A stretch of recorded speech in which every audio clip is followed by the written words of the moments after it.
Sue, I think you joined the BBC in 1971, but it was sort of holiday job. Is that right? Yes, I'm sure such a thing as holiday relief doesn't exist anymore and hasn't existed for quite a few years.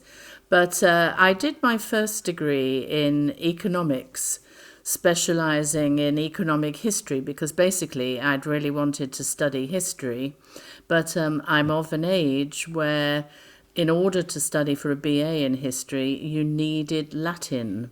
And as Peter Cook said, I haven't got the Latin for the judging or for the history. So I went for a degree where I could get as much history into it as possible. So I went to Regent Street Polytechnic then, which was hotbed of left-wing politics. We prided ourselves at scoring above the LSE in the Guardian's list of the most radical colleges. But it was a great time, and I did study a lot of history, but particularly economic history, which I much prefer the kind of analysis that one learns from that. So, having got a degree, I had assumed I was going to go on to do postgraduate work. Only very unfortunately, I didn't get a first or an upper second. So I began work in a library, Birkbeck Library, with the intention of doing a master's part-time there with a historian called Eric Hobsbawm, who I greatly admired. He is an amazing person. Unfortunately, just as I arrived there, he took it into his head to head off to South America to investigate or do research on the revolutionary groups there. So I found myself high and dry in Birkbeck Library. So I thought, I can't go on working like this, so I must get back to college somehow. So I went to the North London Polytechnic to study information science or librarianship. And whilst I was there, the BBC library, film library at the time, for the first time ever, advertised for holiday reliefs to work in the archive. As I say, I think for most people now that's an absolute luxury that just doesn't exist. And for me, it was a great opportunity to open my eyes to the possibility of film archiving, which I hadn't even really thought about. The task they put me on to was to reclassify every industrial dispute that the BBC had ever covered since news began in 1948. So, over the summer, I became immersed in the Dockers strike, the Dagenham strikes, you name it, I knew it, the rubbish men's strikes in Notting Hill. So I became the industrial relations expert there and created a whole schedule of classification for all the different stages that would be covered on the news in association with an industrial dispute. So things like work to rule, lockout, pickets, flying pickets, all this kind of stuff that is history now. Now, was there anything in the archive about the 1926 general strike? Because the BBC was very much involved in that. But the film archive was in fact the archive of the television, and television started in 1936. So Yes. there wouldn't have been a BBC camera shooting anything to do with 1926, the miners and the marches and all that kind of thing. But obviously radio probably covered it in their way. And secondly, there are documentaries that were made by the BBC much later, for example, maybe on the anniversary of the general strike, Yes. 1976 maybe, and then they would the producers probably would have bought in archive footage from Pathé or Viz News or Movietone, the old cinema news camera men would have shot those sort of stories, and Yes. that footage is there available to buy or license the use of it into a documentary, 20 years ago or 20 years to come, really. And then that Yes, of footage course. does end up in the BBC archive, but of course it has to be clearly identified so that anybody who tries to reuse it knows who to clear it with. Yes, the rights issues, which are Exactly, yes. bedevilous, Yeah, really. Yeah. archives are riddled with that, yeah.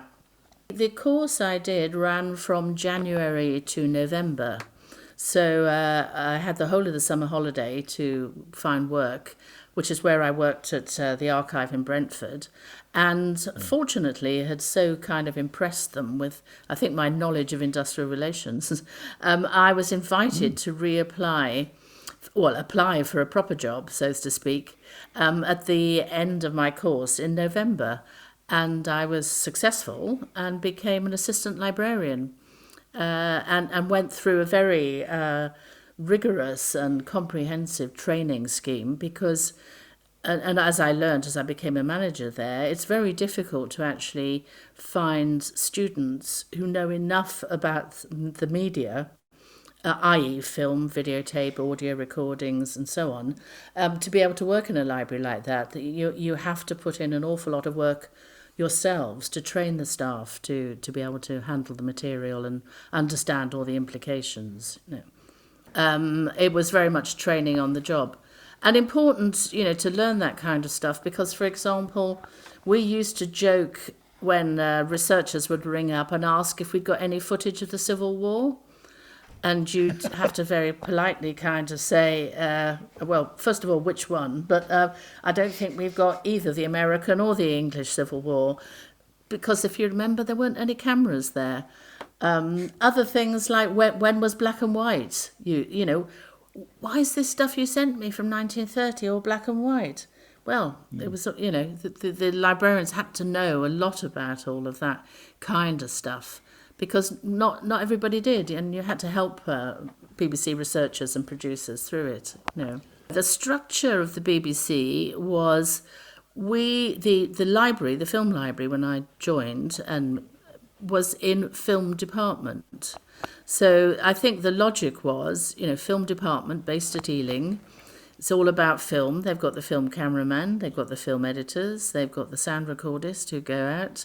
And they're creating a load of films afterwards. Well, instead of just putting them in a cupboard, maybe we start putting them into a proper store or something like that. And so the management of the film library fell under film department's management out at who were at Ealing Studios, yes. And the archive was down the road in Brentford. So the research that we would have done there was purely for in-house BBC production. BBC Worldwide had an operation called a motion gallery, and they were in fact commercial salespeople. So that was much later, of course. Well, 1968 that started, and it was called library sales before that, but It became motion gallery, as you say, much later. And they were supplying footage on request from other production companies who were interested in using footage. And then we in the library offered a research service to BBC Enterprises, as was. For their customers. So we would often search and find the footage, but they would be dealing at the front end with the customer. Now, this was all film, was it?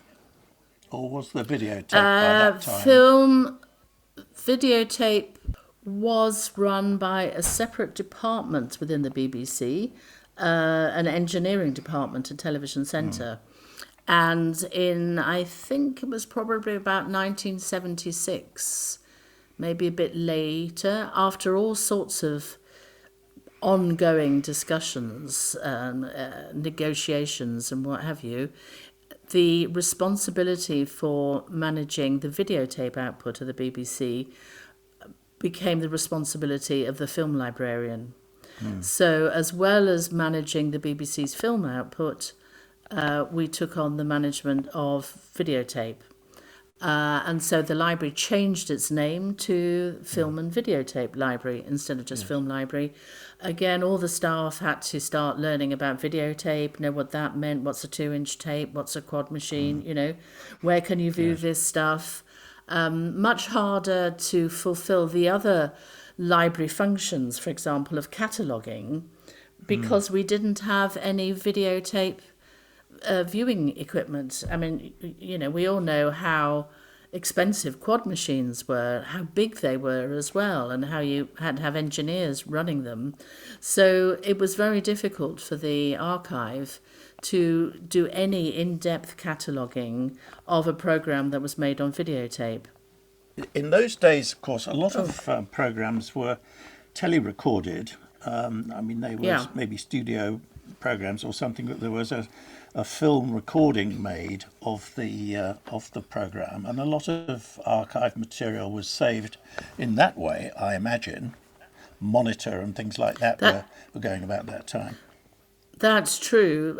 Magazine programs like Monitor or Panorama, the review arts programs, many of those were tele-recorded. So they included in the tele-recording the studio presentation plus any film links to, a story done on Carnaby Street or Portobello Road or whatever fashion was going on in the King's Road kind of thing, as examples. And therefore, in the library or the archive, there would be the original film inserts as well as the film recording. And of course, the quality of the film inserts was much better than that of the film captured on a tele-recording. Some programs, particularly the current affairs programs, the old Tonight program that started in 57, I think it was, through to 65, they used tele-recording quite in the early days, 35mm tele-recording, and when it came to a film insert, they switched the tele-recording machine off. So they didn't bother record it. So you didn't have a complete recording of the whole show. You'd got the studio links on the tele-recording, cut to the film insert, Fife Robertson, on his donkey going somewhere, and they'd switch the machine off then. So, but the film inserts would have been separately catalogued, presumably. Yes, exactly. Yes. Yeah. Yes, you could reconstruct the program if you had to. You could try, and reconstruct, and so that was it was useful, and the library therefore logged the existence of the film recording together with the existence of the film inserts or film items. But many programs also, particularly current affairs and entertainment shows like Top of the Pops, were not recorded. They would go out live and they weren't recorded at all. And of course some of them, if they were recorded, the tapes were later wiped anyway. So there are huge gaps in the BBC's archive in the 60s, 70s, because of this, so much output being on videotape, and a different view of videotape was taken. It was seen as a sort of almost temporary format to enable time shifting and things like that. And shows with artists, singers, musicians, writers, actors, those were all fraught with national agreements with the unions, such as Equity and the MU, that only allowed one showing and one repeat. So the production departments sent the tapes out for wiping once they'd had their one repeat, because the tapes were very expensive, and I remember 2-inch so right, videotape. Yes, and if you were a poor program, as we often were, you would inherit somebody else's tape that had been wiped. Oh, you'd be reusing or tapes. Even spliced. Yes. Yeah, so that went on a lot, and that. But if I can just say, people were critical of the BBC for that, but actually every broadcaster did the same thing. The BBC weren't alone. It was. It's a great tragedy for all of us, but they weren't alone in doing that. What was the policy, the BBC's policy about archiving at all? Did it have a policy there which said we must try and keep as much as we can, or is it merely great historical events, or was there a policy that you knew about?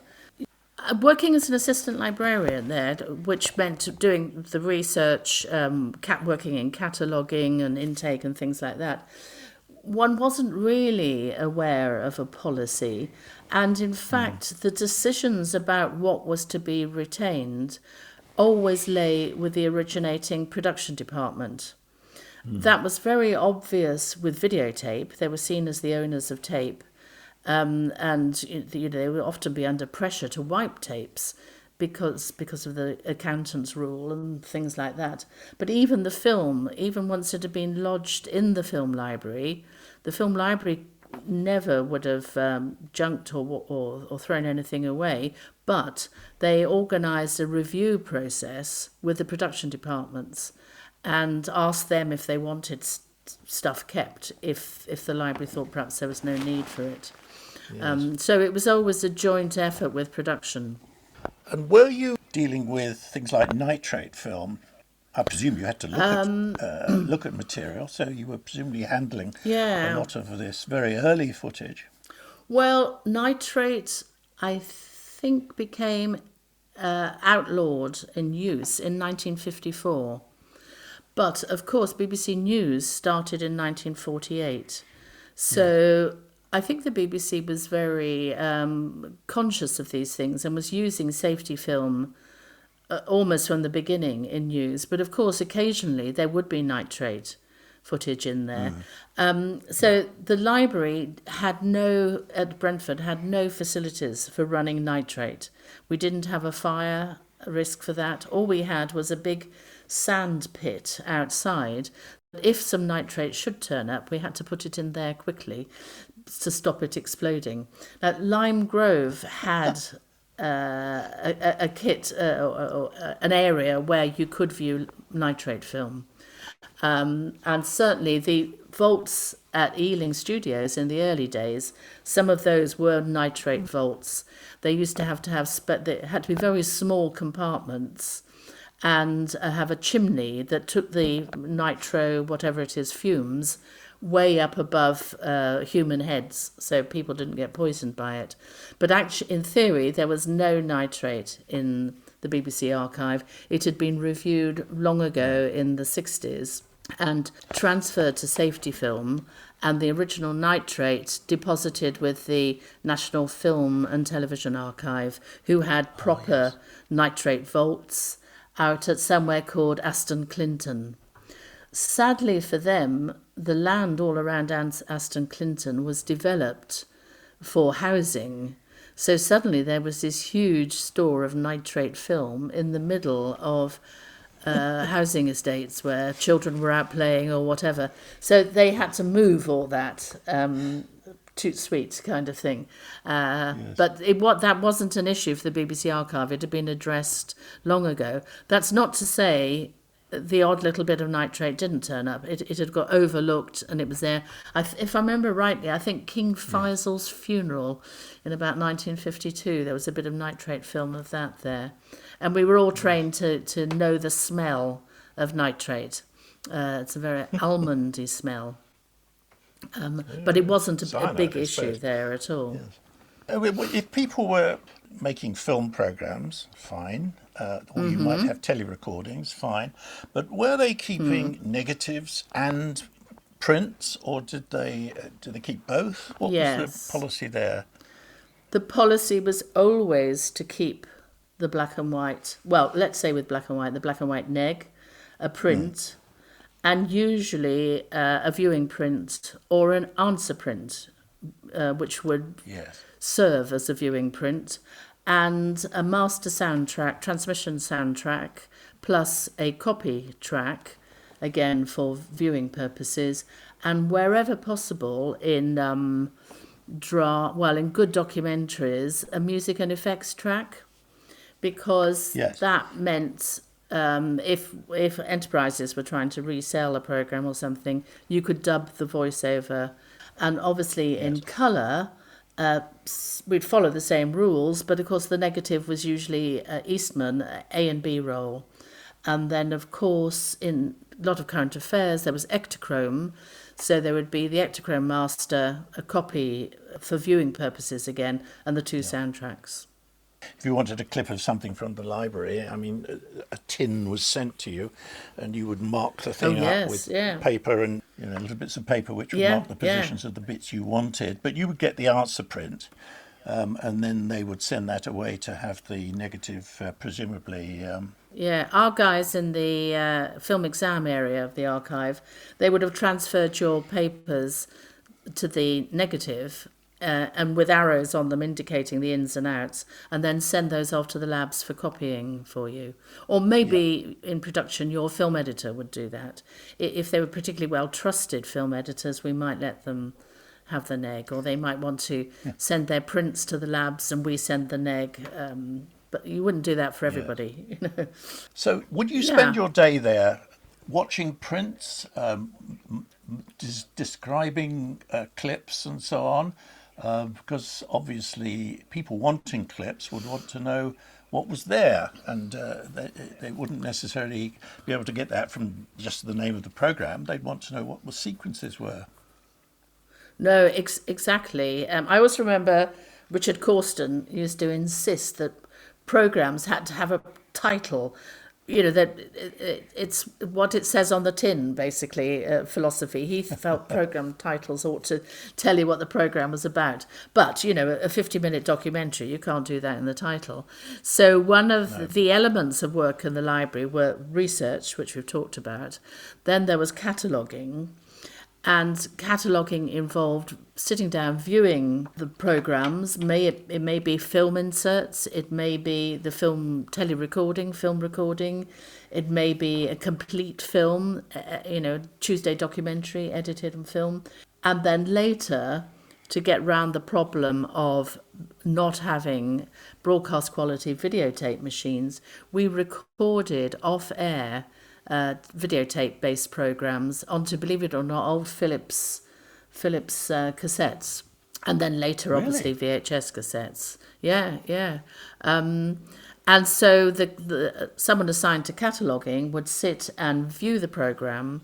So the catalogue really had to be a complete and accurate as possible substitute for actually having to view the program to find the extract that you think might be in it. Just to get that clear, though, so you're saying that you would record on VHS programs that were presumably being kept as videotape somewhere. Yes, yeah. Because you didn't have access to videotape viewing and so on. So you could catalogue taped programs by watching old VHS copies. And that's presumably how a lot of programs got sort of rescued, because VHS copies would exist, whereas maybe nothing else did. There was an element of that, although on the whole, when the archive took over responsibility for videotape holdings, we were able to influence the retention much more so, and therefore far more stuff was kept. The big gaps are in the early days of videotape, 60s and 70s. And there is no doubt, not just the BBC, but other broadcasters, often the only copy they've got is a VHS. And it may be the VHS of a programme that went out live. I can remember when the first Children in Need sort of telethon thing was triggered. Nobody in production had made any plans to record it onto videotape. And all we could do was to record it onto VHS cassette. And that would be the only copy left of that. Nationwide, Current Affairs early evening programme frequently went out live, and therefore the cassette copies, even the old Philips cassette copies, were the only copy of a nationwide programme. Of course, those would all be kept by the archive. There was another tape format called Shibaden that was often used by production offices for recording their programmes. And when I began what was called the archive selector job, and realised how many programmes were actually not in the archive, I started hunting around all sorts of sources to find things, and often came across Shibaden copies. Sometimes they'd been given to, I always remember Sandy Shaw had copies of some, entertainment programme she'd been in on Shibaden. which her agent had given her. But we didn't officially have any Shabbatans in the archive, but sometimes they were the only source of a programme. So this is 60s and 70s, obviously very controversial in terms of what was kept. But by the time you got to the end of the 70s, beginning of the 80s, you presumably were getting a policy of keeping everything. Yes. Anne Hanford, who was my boss and head of the archive, she had done quite a lot of work on drafting a selection policy, identifying why one might keep a programme. Was it for historical reasons in terms of the event they had covered, or was it a good example of someone's work? Was it a wonderful documentary recording what a country looked like, what a city looked like, a town looked like? There were a whole set of criteria. And she'd been doing work on this, but at the same time, the BBC did come in for quite a lot of criticism for its lack of retention of programmes, and the BBC responded to that by asking Lord Asa Briggs, who at that time was the BBC's historian, if he would do a review of BBC's selection and retention policies and make recommendations as to what should be done. So he adopted or endorsed the criteria that Anne Hanford had already started working on. And one of his other recommendations was that there should be a post of television archivist. It was not possible. Remember BBC grading? Yes. The grading system wouldn't, because I think radio, or written archives objected, we couldn't be called a television archivist. So the compromise was the television archive selector.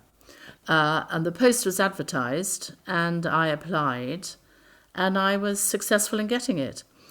I think one of the main reasons I was a strong candidate was because the summer before that, the BBC had celebrated its 40th anniversary of television.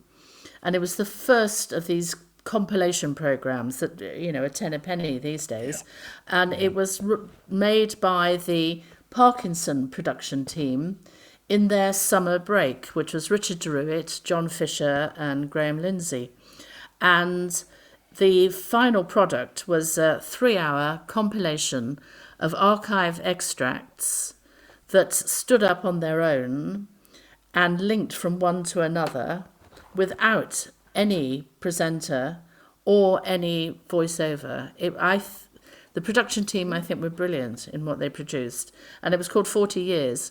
And I was the person at the other end in the archive who did all the research to find all the clips that they wanted.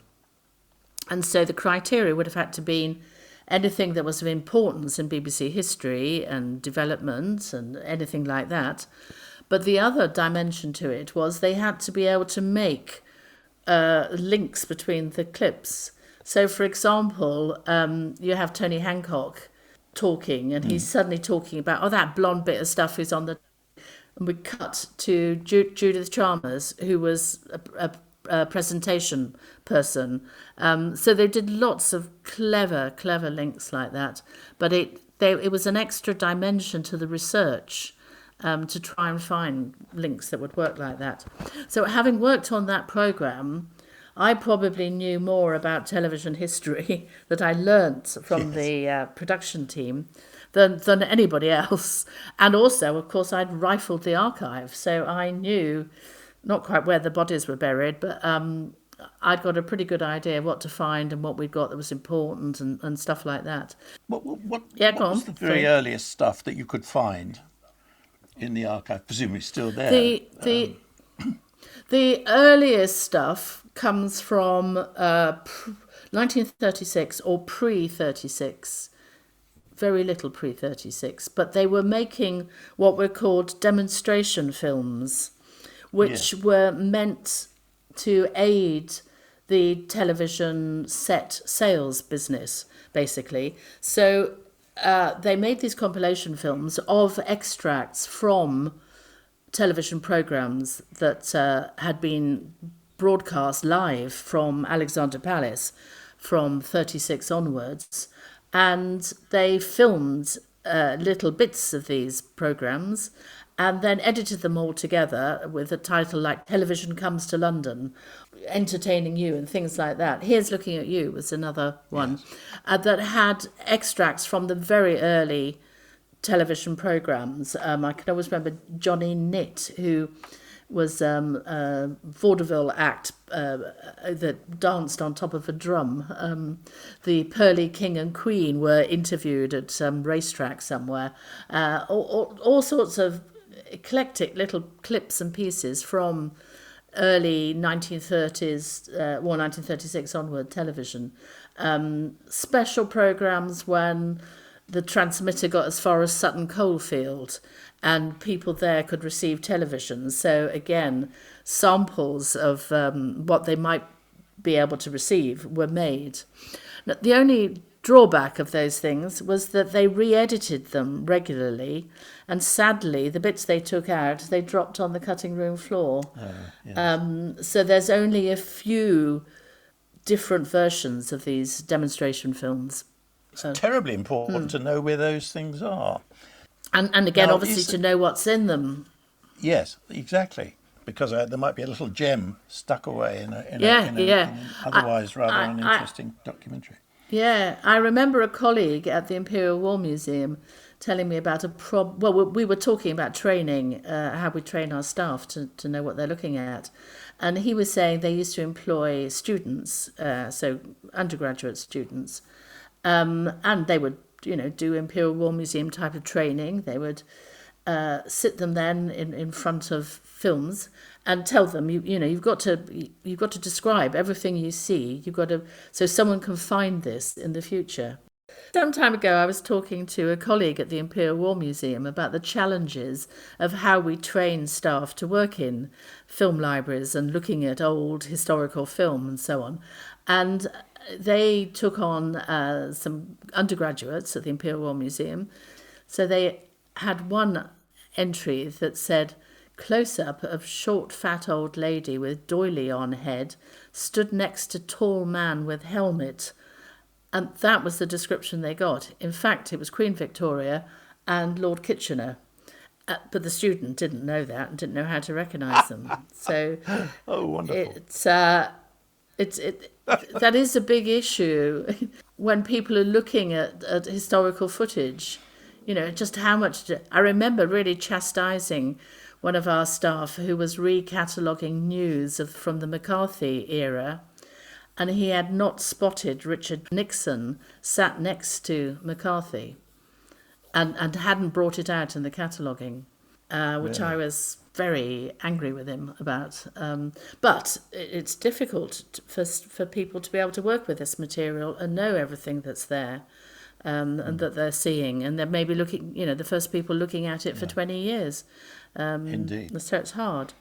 So this period you had, did you then move Yeah. to other parts of the archive world within the BBC? For a while, I worked in Lime Grove, the Current Affairs. There was a library post based with Current Affairs for the old Tonight programme. And the lady who did the job had stayed with them and never returned back to the library, but the post was actually on the library's establishment. So when she retired, I was selected to go and work for the Current Affairs programme that had in effect taken over from Tonight. So there'd been Tonight, then 24 Hours, and it was midweek by the time I went to work for them. And that was doing direct research for them in Lime Grove to go into the programmes, also managing and running all the film that they generated and making sure that got safely into the archive, and then also tackling all the film they'd stashed away in the vaults at the top of Lime Grove. The cutting rooms were on the seventh floor, and the vaults were then up above them, full of birds' nests, birds, everything else, and nobody ever wanted to go up there. But nosy me went up there and found all this old film, and I thought, oh my God. So it was all part of the preparation for the changes actually that were happening in Lime Grove. But we identified and shipped out all the old Tonight film to the archives, and a lot of the 24 hours film that was all in these bird-infested vaults on the roof of Lime Grove. So that If was... you hadn't been up there, it might have all been lost. No, I think there might well have been a danger of it ending up in a skip in Smith's Yard, wasn't it? Now tell me, Sue, were there presumably other parallel libraries in other parts of the BBC? I mean, the national regions or the English regions. Did they have their own film archives? Yes. Or did everything come down to Ealing? No, the English regions and the national had their own archives, managed quite separately and independently. The first one I did a lot of work with was Bristol. The Natural History Unit was based in Bristol, and they preferred to keep all their output near to them because they used it a lot for research purposes and so on. And one of my jobs was to go and persuade the likes of Geoffrey Boswell the film would be safe and in fact better off in Brentford, and we could guarantee we'd get it back to them when they needed it. Because again, the BBC Bristol was in some houses in White Ladies Road, so the film there was not in vaults on the roof with birds, but was down in the basements of old coal cellars and stuff with rats. So I spent a lot of time in Bristol, where I was known as Miss Brentford, and persuading them that it was safe to move a lot of the older natural history and regional output to London, and then making sure it got catalogued and stuff like that. But each of the BBC regions had their own stores and collections. Many of them, like their news output, very sadly, they saw it as a local resource. And frequently, I don't know, if they were doing an ongoing story about a local car factory or hospital or something like that, every time they wanted more footage of the car factory, they would go to an earlier story and snip out of it the 30 seconds they wanted, and of course not put it back. So slowly their stuff got shredded almost. Also in the regions in the early days, it was quite common, if they shot in black and white, that they phase reversed on transmission, and so they only had negative there. So there were a lot of problems in terms of proper preservation with regional output. And quite often they didn't have a librarian in charge at all. It would be, an assistant film editor has to do it on Friday afternoons, or, that kind of setup. The nations, probably on balance, certainly Wales and Scotland, put more effort into holding their content from a very early stage. Northern Ireland, very sadly, they cut and reused their material frequently. So some of the awful bombings and stuff that went on in Northern Ireland through the 60s, 70s in particular, didn't survive because they were reusing it all the time, which was quite a tragedy. Yes. The management of the library in London tried to support and help the regions. Initially, we used to recruit staff for them and give them advice on recruiting people. And eventually, we were succeeded in persuading people, management or whatever, that all the libraries and archives should be run as one. But obviously acknowledging local needs and specialisms and so on. But that Brentford became the main store for everywhere. Now, I was going to say, I remember Brentford was it was physically, the actual building was in a pretty poor state. And a lot of, for example, DAT tapes for radio, because one always forgets radio as well, got destroyed with leaking roofs and things like that. I mean, you were still at Brentford until you left the BBC, or did you get some time at Perivale? No. No, I never actually went to Perivale, but through my career, I was the archive selector that was based at Brentford. I then did another stint in production with Eddie Mertzhoff, who was the most amazingly wonderful documentary maker I'd ever come across. It was such an honour to work with him, and he was planning the BBC's anniversary celebrations in, I think it was 1984. I can't quite work out whether it was all BBC or whether it was television only. And so I went to work with Eddie, and it was an amazing learning curve. It was incredible. But whilst I was there, the deputy head of the library or the archive left to go and run the archives in Wales. And I thought, well, if I don't apply for that job, I'm going to regret it. I won't get it, but at least I'll get it out of my system, and that will be that. But I applied for it and got it at the same time as documentaries had decided to create a category called archive producer for me to work with Eddie. So I was torn between which did I want to do. But actually, I opted for the library management job rather than the production job, and did find management, particularly at that time, amazingly creative. It was wonderful. So I was then deputy head of the archive and still at Brentford. Much later on in the 90s, I became head of broadcast archives, which was the merging of television and radio archives, and the senior management team for all of information and archives were based at White City. So I had an office there. Sometimes we were in Ariel Way, where there was another office there, and finally in the basement of Television Centre. But that was because the management team, or the senior management team, were somehow separated from the physical holdings and all of that kind of stuff.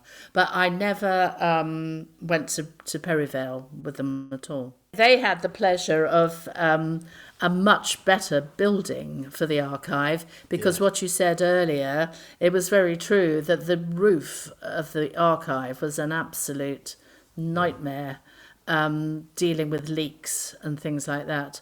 But none of the DAT tapes were damaged there, but some videotapes were in danger of getting damaged. Oh, then we had asbestos in the roof, and so we had to shift all the film out from under the asbestos. So the people who were in charge once they moved to Perivale were very fortunate in not having that awful building to look after. Yes. When I was new to the job, well, it was a new job, and I had to kind of make it up as I went along. And I started with great vigour looking at this selection and retention policy and the procedures and how I would work with production and all of this kind of stuff.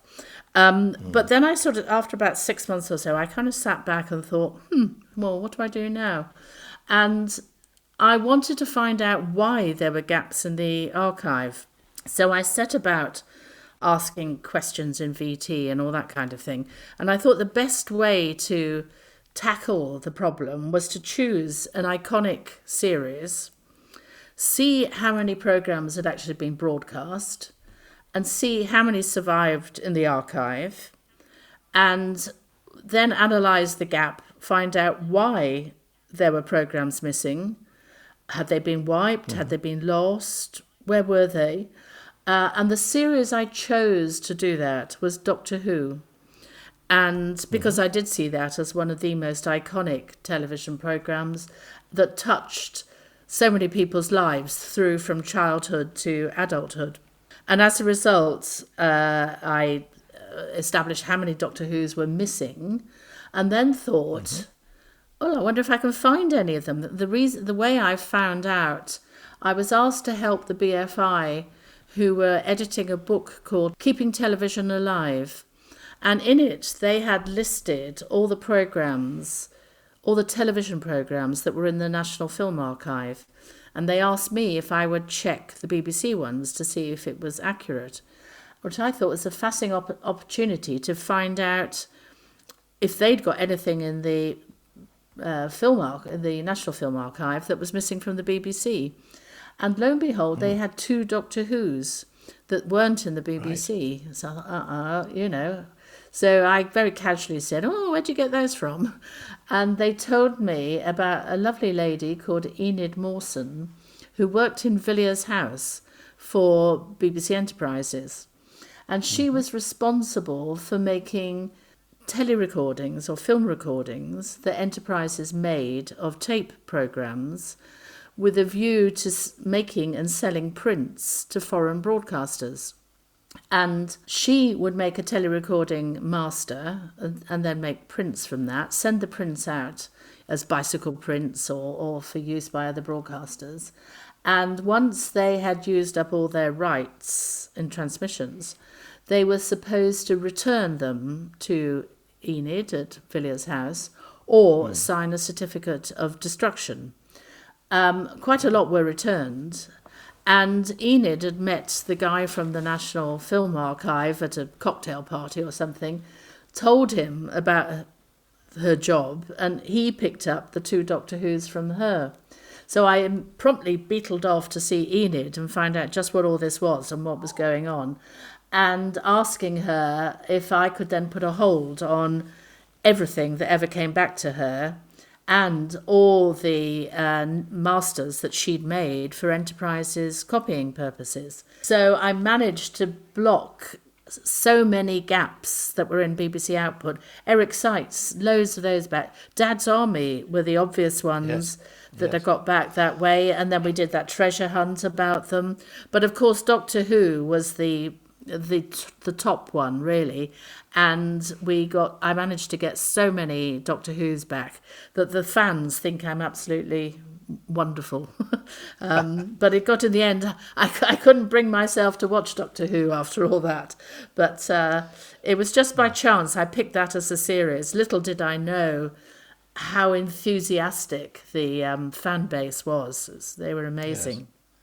Yes, but the BBC has progressively become more and more concerned about its archive, more and more interested in using it, and it's more and more valuable. So all that becomes fantastically important, all that work you did. And Dad's Army and things we hear stories about, BBC R&D restoring the colour to Dad's Army prints and things like that. Fascinating. Yeah, I got That's a very good lot story. of film back from Africa, Australia, and then I got quite a lot of Doctor Who's from Canada, CBC. They'd been sold tape copies by BBC Enterprises, and they'd been sold a 525 line copy. So the BBC 625 had been used to produce a 525. I found 525s in Canada, but the 625 had since been wiped. And so the Canadians converted the 525 back to 625 and sent me a 625 copy. And then the guys in R&D used to work with those tapes because there sometimes would be quite a bit of juddering in it and stuff like that. But they did a lot of work on those reverse conversions, as they used to call them. But we got a lot back, And nowadays, in a sense, if you discovered a completely otherwise lost Dad's Army, for example, it doesn't matter what condition it's in, as long as it's viewable at all, it would be fine. And very often the sound survives better than the picture, doesn't it? It does, yes. Although, again, if it was a film, then the sound's on a separate soundtrack, so it's safer. But quite often the film recorded on the edge of a film recording, it's an optical sound, which is never as good as a magnetic sound. No. So sometimes it's a bit hit and miss. And talking of sound, I've forgotten exactly when, but sometime in the 90s, I took over running the sound archive as well. And I was astounded to find how little radio output had survived in the sound archive. They had a totally different attitude to the television archive. The television archive had backlogs all over the place. There were tapes and films and stuff that we'd never got enough people to catalogue them all properly so that they could be found. But they were worth keeping, and one day we'd be able to get round to sort it. Radio was quite different. Radio created compilation programs for radio producers. So in the early days, they were on shellac discs and then later on CDs. But for example, an event like the Berlin Wall coming down, instead of keeping every World at One that covered it, special documentary covered it, Woman's Hour do a bit on it, etc., they cut all the clips of the Berlin Wall from all the different programs and compiled them on one disc, which made it so easy for producers to use the clips. But it did mean you hadn't kept the programme in its entirety, which is a great shame. Desert That's Island very discs. interesting. Yes, I'm surprised that radio wasn't as interested in keeping its programmes as television I was was. amazed. More ephemeral, I suppose they thought it was. Yeah. I was astounded. And in fact, the radio archive was split in two. There was what was called the Sound Archive, which had a lot of these compilations in, and quite a lot of early programmes as well.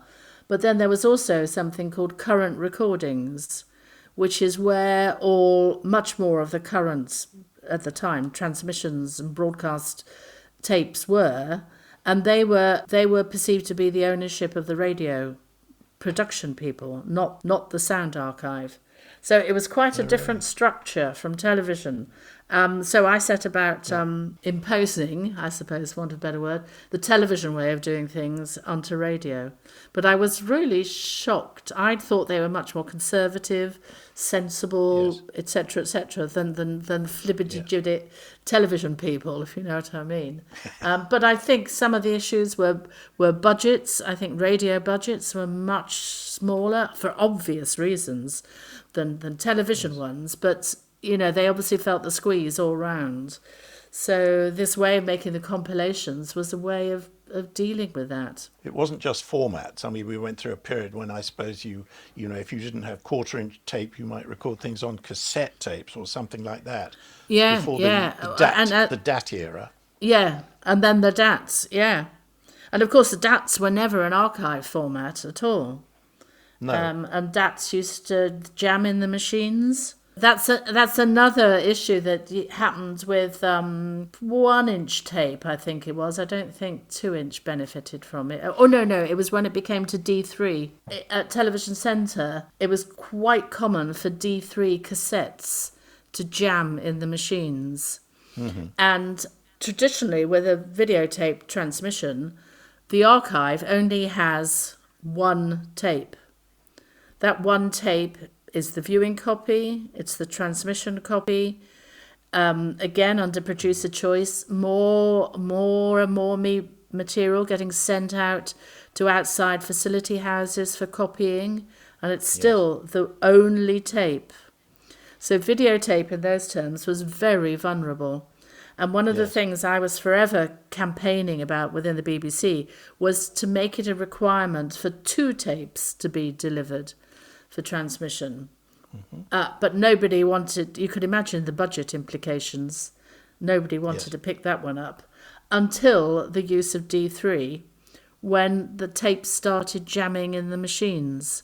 So VT transmission also suddenly saw the benefit of having 2 tapes.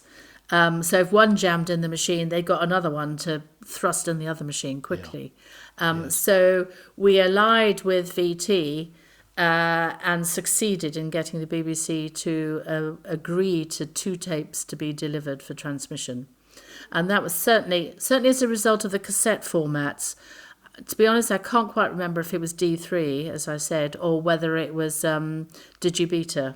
But it was certainly an issue of them jamming, which served the archive very well in getting the 2 copies through. And also a show like Parkinson, a live show, they would always do 2 recordings in case something went wrong with one of them. You didn't want to put a live show on all over again, with an audience trapped there.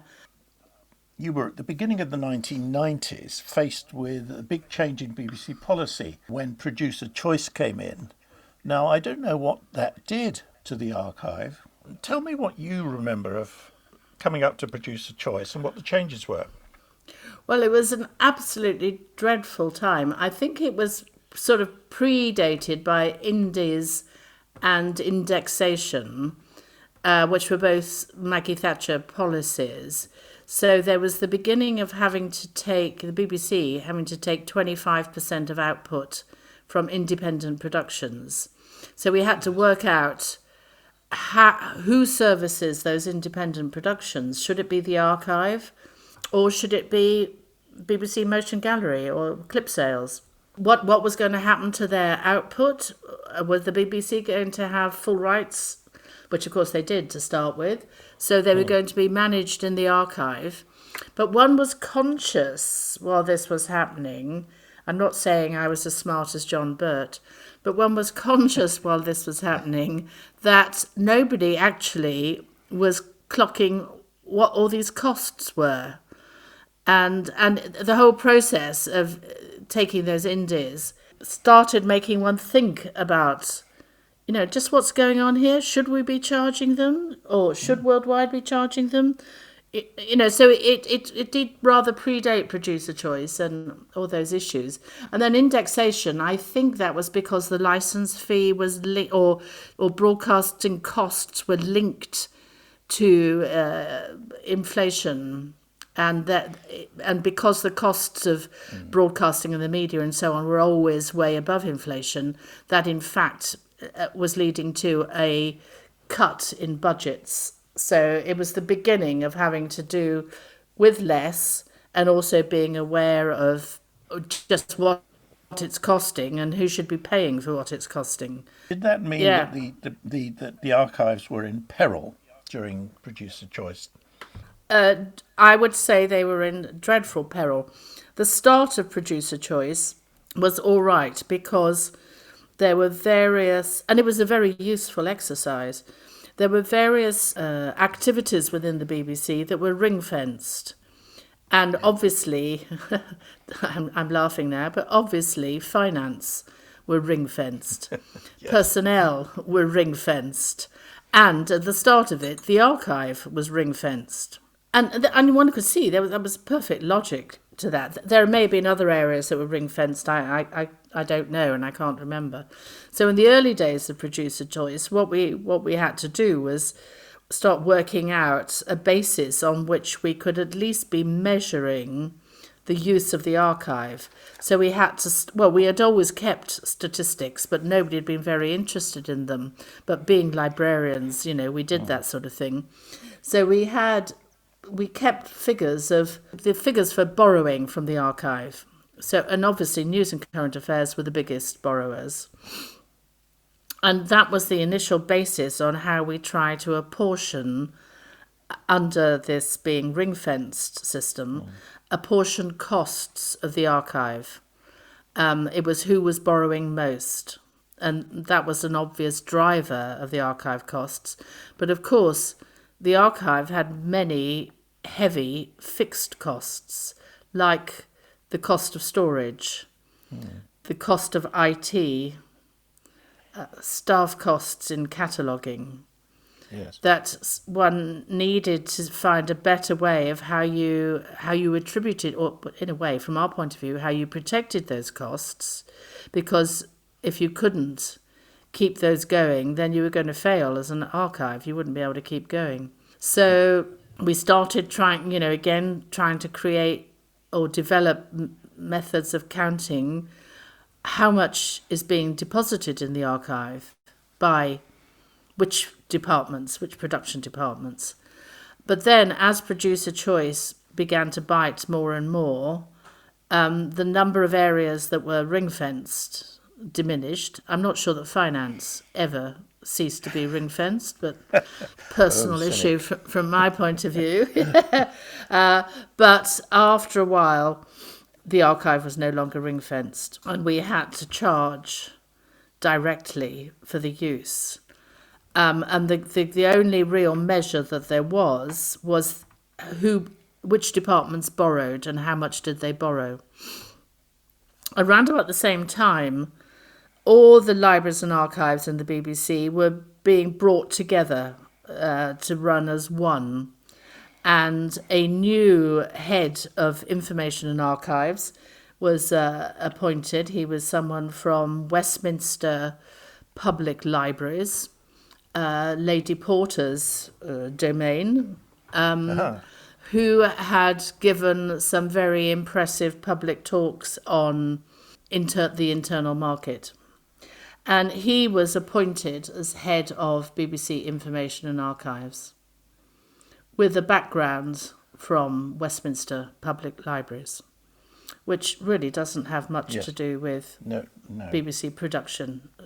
I'm stating the obvious there. Nevertheless, one could be a very competent and creative manager. It doesn't matter what you're managing, people think. But I do think some understanding of what you're managing and who you're delivering the service to does have an advantage. Does help, So we're not only emerging all the archives, so the Written Archives Centre, the music libraries, the Gram libraries, the sound, the television, the picture archives, the document archives, the RAPIC, the PSB management, the what all the programme archives that used to be exactly, these were at Caversham though. Only after a certain period of time they were moved to Caversham. Prior to that, they were in London. And the one I was groping for was the registries. So all senior management had their own registry. So everybody who attended any, board of management meetings came away from the meeting with his minutes or her minutes. And they kept them all in their offices, and they needed them filed in a registry and so on. So this was a huge setup, bringing all these different collections, archives, libraries, whatever you wanted to call them, together. Possibly a perfectly logical thing to do, but, needed very careful management. And put that then against a tightening belt of producer choice. It was horrendous. I was in charge of what was called broadcast archives then, which was the television, radio, news, and television, music, and Gram libraries.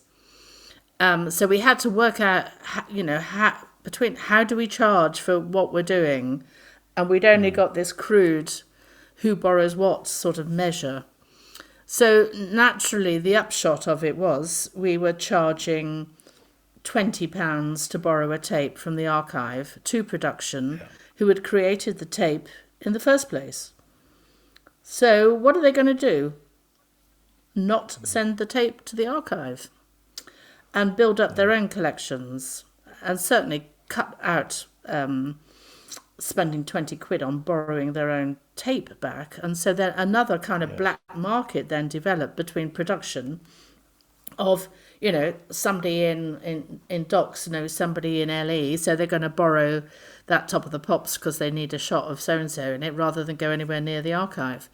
So it was disastrous. I also became involved in, because of the gramophone library, much more involved than in radio, because the radio producers were just an amazing community who were quite prepared to trek down Oxford Street from Broadcasting House to HMV and spend £12.99 on a CD there rather than 12 quid with information and archives. So they were all off out duplicating everything that was, it was insane, all of it insane. The book libraries, I'd forgotten about those. Yes. over the years, the budget for the book library had declined and declined. So actually, the main holdings of the book library were books that television production department had wanted them to buy because they were going to go and do a holiday program in Madagascar, and they don't know anything about Madagascar. So get us in all the books you can on Madagascar. Yeah. But who else wants to know anything about Madagascar? You could see what it was doing. Basically, the archives had... I mean... I would say certainly I had been pretty efficiently managing things. And when I took over running the BBC Gram Library and Music Library, I was accused of asset stripping because I was trying to cut out all the unnecessary work that we were doing or purchasing and all that sort of stuff because you could see it. But having done all that, to then have the bite of producer choice... There was virtually no slack anywhere. Key services were just going to be challenged and you won't be able to go on servicing them.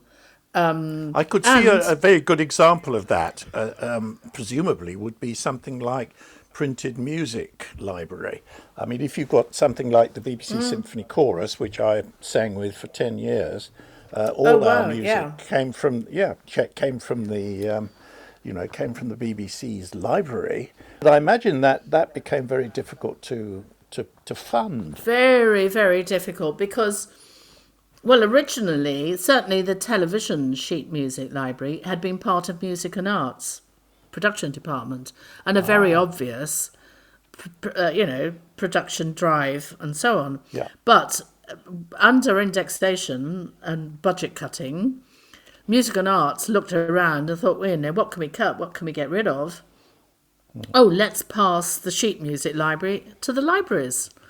So that's how we came to pick that up. I mean, as you know, with sheet music, the publishers dictate whether you can copy it or whether you have to buy it. So you have no control over that. Production have, for the proms, for example, phenomenal requirements that have to be met. You can't not meet them. When we were in that situation, it was insane that the sheet music library had been separated from Music and Arts because they were the main driver of the use of it. But instead, they were just one of many, and we were trying to share out the cost of running that, which was... And you were between a rock and a hard place because the publishers were very, very clear. So there's not much leeway for cutting anything in a situation like that, other than probably the staff. And then once you do that, the quality of the service declines and the users don't want to use it, and they find an alternative. So it was a dreadful spiral down. That was the mid-90s, wasn't it, when that decline sort of happened? And how long did you stay in the BBC after that? Did you get kind of driven bonkers by it and felt you wanted to do other things? Yeah, I mean, I did find myself as a lone voice. I mean, I was probably older than all the other unit managers within there. But I did find myself thinking, this is madness. Somebody ought to stand up and say, you haven't got any clothes on. What are we doing here? And we got many allies, someone like Nicholas Kenyon, Caroline Millington, wonderful in understanding, both of them, in understanding the dilemma we were in and the path we were being forced down was mad. But unfortunately, the head of the archive, as I said, came from Westminster Public Libraries and had no BBC core values embedded in him. Whether they were right or wrong maybe is questionable. But so when we were offered help by people like Nicholas Kenyon and Caroline, it was rejected. And we went on down this ridiculous path of unit charging for tapes, and then charge more and more for less and less. For less and less, because you had to. Yes, quite. When did you throw in the towel, as it were? Well, can I just say before that, Greg Dyke, but John Burt eventually left to go and support Tony Blair, or whatever he was doing. And Greg Dyke came along, and amazing breath of fresh air. And obviously, you can't walk into that. You've got a hell of a lot on your plate. But he did seem to see the archives as the epitome of where producer choice was going wrong. And we were asked to, through resources, because this is the other issue, the archive was in resources, and resources were privatising everything. OBs, editing, studios, blah, blah, that was their brief. Well, were they going to privatise the archive? If they did that, what were Worldwide going to say? At that point, Worldwide were investing in, I don't know, at least 50% of the valuable products in the archive. They're not going to let you privatise that when they've got the rights to it for 7 years or whatever. So it was a ridiculous mess. There's no doubt producer choice was a really bad time for the archive. And I think when Greg Dyke arrived, he almost perceived what had happened to the archive as the symbol of the wrong things of producer choice. There were many, many benefits and many good things about introducing the internal market, but there were many bad things, and the archive seemed to sum that up. You know, we had questions in the House of Parliament, what was going on. Was it safe? I had to deal with the director from the Imperial War Museum, who was offering to take the BBC archive into the Imperial War Museum and manage it properly for them. Ooh. And he sent the head of the archive to come and meet me, and they had no idea of the complexity of what we were managing, and also the whole issue of the. Okay, you're running an archive one day, but you're also servicing production and broadcast needs. Yes. You know, you've got it's a strange tightrope you're walking. So that was a really bad time. But I do see Greg Dyke's arrival as that hiatus of when people seem to stop and think and say, what's going on here? Yes.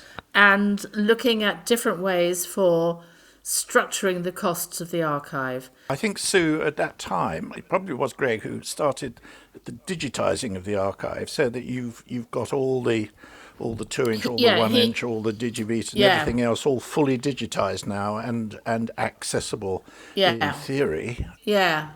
He made a wonderful statement about, and of course Mark Thompson later, reinforced that statement about digitising the entire archive by 2022 for the anniversary.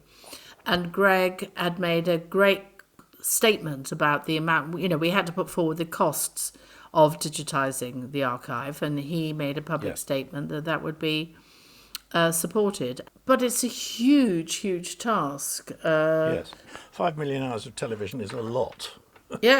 And all different still all different formats and different qualities and what you need to check. Radio is probably much easier to have managed that. There's all the documents in the document archives, the letters, George Orwell, there's one high example, but there's loads of others, the Rolling Stones, Brian Jones writing in, asking for auditions and so on. And of course, who owns the copyright on those letters? The person who wrote them. We talked about copyright at the very beginning of all this, but there are a lot of copyright issues which are not helpful to an archive like this that needs to be addressed when you're trying to preserve it and make it more accessible by digitisation. So I do think the corner's turned, and one would feel very optimistic. My understanding is there's some restructuring going on in the archives again at the moment. They may not be in the most permanent of locations, so they're all going to come back to the real challenge of the physicality of such a large mass of stuff to deal with. But I would hope they're through all the bad times, and it's a phenomenal collection. And I do think this talk about BBC4 being an archive channel, I think, as an archivist, is a brilliant idea. You need a lot of bloody good creative people working with you, though, to make it exciting. Lastly, I now, on retirement, I am working with the British Entertainment History Project, which is an amazing, wonderful collection of interviews going back to 1987 with people who've worked in film, television, theatre and radio, because their career paths would have crossed. Some of the people we have interviewed, were born in the 19th century. Yes. And can talk, cameramen who shot First World War footage. Yes. It's a wonderful collection, and I love being able to use my archiving knowledge, which is getting a bit out of date because of technology and so on. Yes. But I love being able to employ my experience of organising archives. Yes. In something as valuable. Well, now your and archive on the archive will become part of the archive. Brilliant. Yes. I think that's a good positive thing to end on, actually, Sue. Thank you very much indeed.